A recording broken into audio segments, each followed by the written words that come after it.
Hari Om, Bhagavad Gita, Chapter 10, Vibhuti Yoga, Glories of Bhagwan Krishna, verse 9. In the last verse, Bhagwan Krishna said, the one who understands that I am the creator, I am the sustainer of this universe, is a wise person. He worships me with full of love and affection, and he attains me. Now, verse 9. Macchitta madgada pranaham bodhayantah parasparam kadayantascha mam nityam tushyanti cha ramanti cha. Macchittaha means the mind and heart is always filled with the thoughts of Bhagwan Krishna. We have already seen the example of Sita Mata.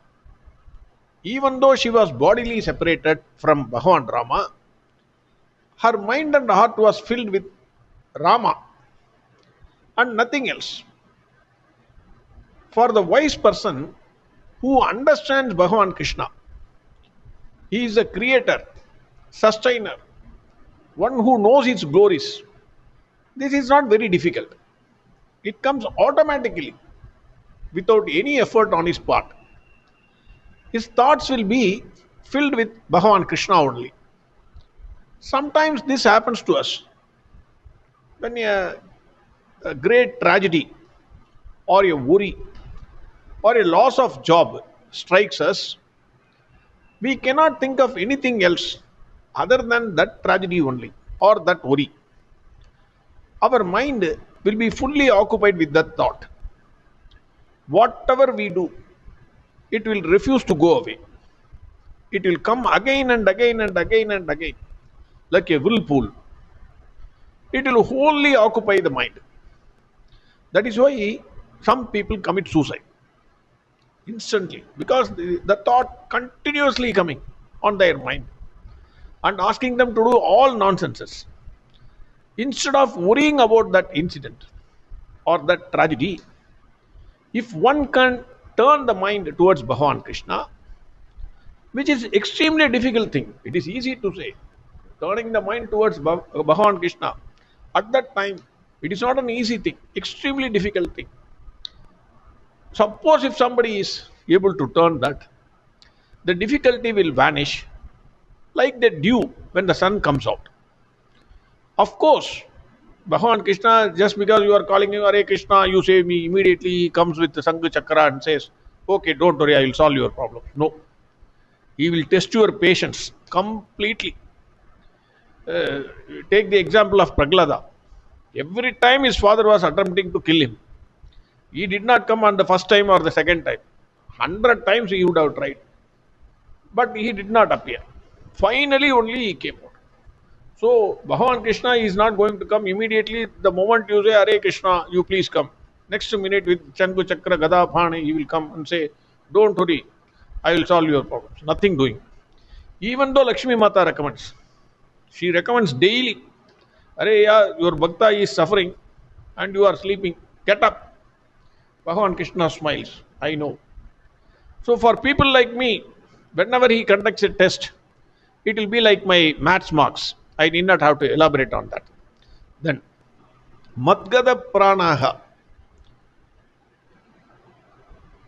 Here, Swami Chinmayananda and Swami Dayananda Saraswati says, the word prana means it represents the 5 sense organs through which we smell, hear, taste, see and feel. Swami Dayananda Saraswati says, these wise people see and appreciate more than what we see. That is, normal human beings see and appreciate. They say they see something more than what we see. They appreciate that the object perceived, the perception and the perceiver all have their being in one consciousness. Again I am repeating, it's a very, very important point. The wise people appreciate the objects perceived the perception itself, and the perceiver, all the three emerge from one consciousness only. Swami Dayananda Saraswati quotes Adi Shankara here, who says, even for 1 second, their lives are not away from Ishvara. If Bhagwan Krishna disappears from their thought, from their heart, they will be like fish out of water, like Gopika's trees. They cannot, 1 second separation, they cannot tolerate. Immediately they will cry, Krishna, Krishna, Krishna. Where are you? Their mind, action, and thoughts are always on Bhagwan Krishna. Swami Chinmayananda says, the five sense organs are the antennas through which the world of objects enters our mind. It works as an antenna, receiving instrument. The seeker should never run away from the field of sense objects, which is never possible as long as one is alive. Because they are doing their job. The organs of perception, it will do their job. Eyes will see, ears will. You cannot control the ears. How will you control? Bell, when you sit in meditation, somebody rings the doorbell, automatically it comes. When your wife cooks, automatically the smell goes into the nose. You cannot prevent them. The sense organs are doing their job. Swamiji says, the path of intellectual pursuit is the path of discrimination. One has to train himself on the impact of any object. He should be immediately reminded of the supreme consciousness. That is what Swami Chinmayananda says. The example I could think of is, if today one fights with his wife, let us assume today morning I am fighting with my wife, coffee is not good, and go to Himalayas, immediate sannyasa. What is this nonsense life? So go to, fight is because of coffee. Then 100% that fellow will fall in love with another girl in Himalayas and establish another family, because he has not mastered his sense organs. The best field to become a master of sense organs is to be present in this world and overcome it. Not running to Himalayas. That is not a solution. Any problem, Bhagavan says you address the problem, face the challenge. That is what Bhagavan is saying throughout Bhagavad Gita to Arjuna. Don't try to run away from the battlefield. The world is a battlefield. Never run away from it. Come what may, face it. That is what Bhagwan Krishna is advising throughout Bhagavad Gita, indirectly to all of us. Instead of remaining here, instead of running away from the world, one can appreciate the play of Bhagwan Krishna everywhere. Let the discriminative intellect guide the sense organs. Not only the mind and heart is filled with the thoughts of Bhagwan Krishna, Machittaha. Let the sense organs cooperate with the mind, or should be controlled by the mind to achieve the end, that is goal. Let the eyes see Bhagwan Krishna. Let the nose smell is chandan, that is sandal paste or tulasi leaves. Let the ears hear the songs or stories of Bhagwan Krishna. Let the mouth sing the praise of Bhagwan Krishna. That is what it means. Now the Bhagavan says, Machitta Madgada Pranaham Bodhayantah Parasparam Kadayantas Chamam Nityam. Here Bhagavan uses two words. One is Bodhana, another is Kadana. Bodhana means teaching or discussion. Kadana is just describing glories of Bhagavan Krishna.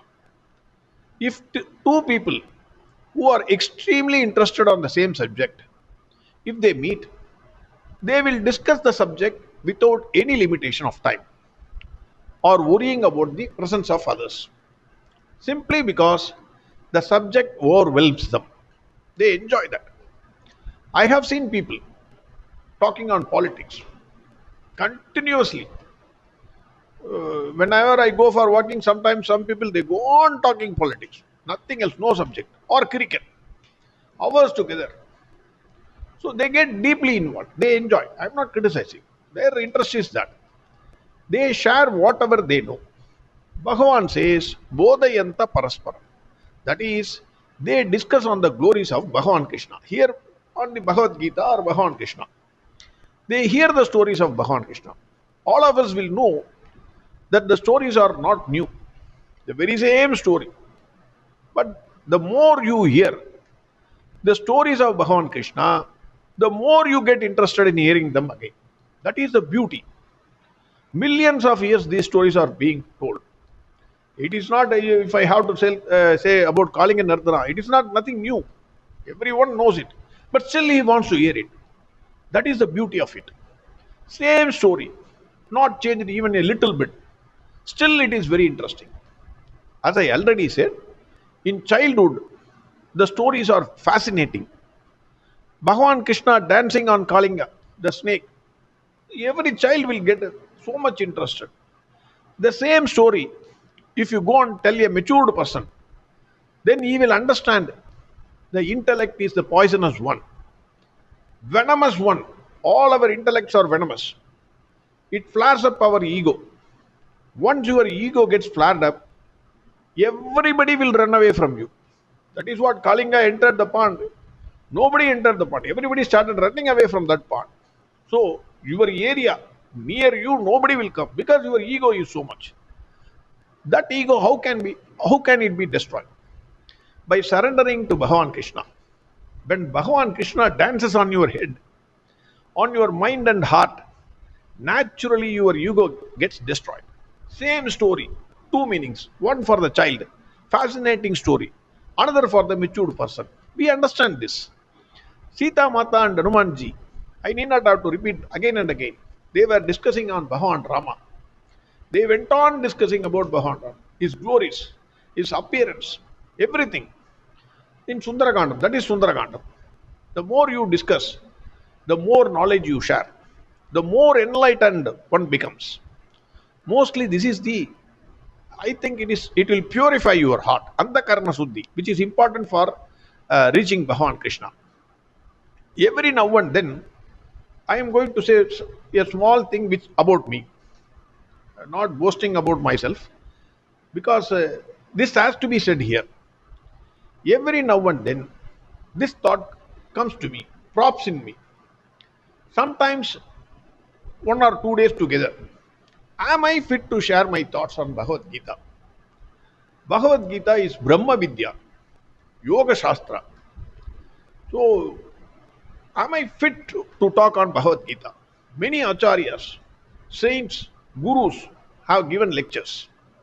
Adi Shankara's commentary is still the authoritative commentary on Bhagavad Gita.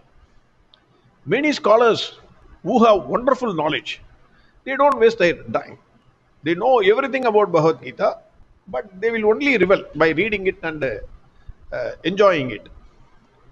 Why should I, a novice to Bhagavad Gita, should record and share my thoughts? Was the question disturbing me for a long time. I got a good answer from Swami Dayananda Saraswati's commentary in this verse. Swami Dayananda Saraswati says, this verse is about the wise men or jigyasus who want to become wise and who are after this knowledge. This verse is exactly for them. They share with others whatever they have come to know, and in that process, they discover further clarity and better understanding. Only when you discuss what you think you know, you discover what you know and what you do not know. Clarity takes place only when you begin to part with the knowledge you have, sharing it with another person. It's all words of Swami Dayananda Saraswati as it is. I am saying, I have not changed even a single bit. They become a check for you.